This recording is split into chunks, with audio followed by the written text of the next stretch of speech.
The U.S. has deployed around 170 troops to protect diplomatic personnel and its property at the U.S. Embassy in Baghdad. Another 100 soldiers set to arrive in the region to provide security and logistics support. Earlier, concerns over the insurgent campaign gathering steam in Iraq led Washington to send an aircraft carrier and a ship with Marines to the Persian Gulf.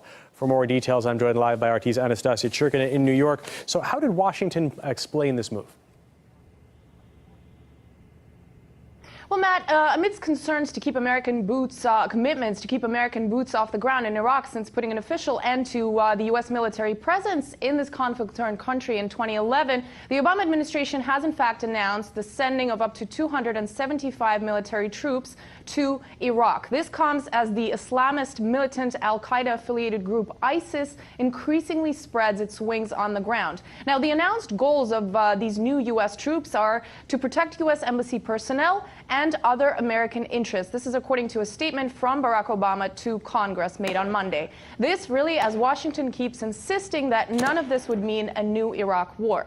Now, the statement released by the White House on Monday says the troops would stay in Iraq until the security situation gets better. Additionally, a separate special forces mission, which is yet to be officially approved by Washington, would focus on training Iraqi troops on the ground. This comes as last Friday, of course, Barack Obama had reiterated the commitment to not send U.S. troops back into combat into Iraq.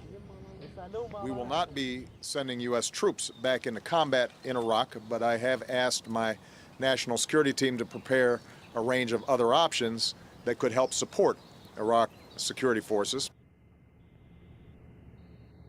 Well, now to clarify, even though not officially, these troops will not officially be authorized to fight, the new 275 troops would in fact be equipped for combat and are allowed to defend themselves if they are attacked. According to the Pentagon, over the weekend, around 170 U.S. personnel began arriving in Baghdad. Now, separately, in a highly unusual turn of events, we have heard that the U.S. is weighing the option of talks with Iran to try to figure out ways to stop the ISIS insurgents operating in Iraq. U.S. Secretary of State John Kerry has also talked about weighing the option of airstrikes. All of this, of course, comes amid growing concerns that a decade after the U.S. invasion, Iraq is continually spinning out of control. And the question is, what steps are yet to be taken by the U.S.? RT's Anastasia Churkin live for us in New York. Thanks for that update.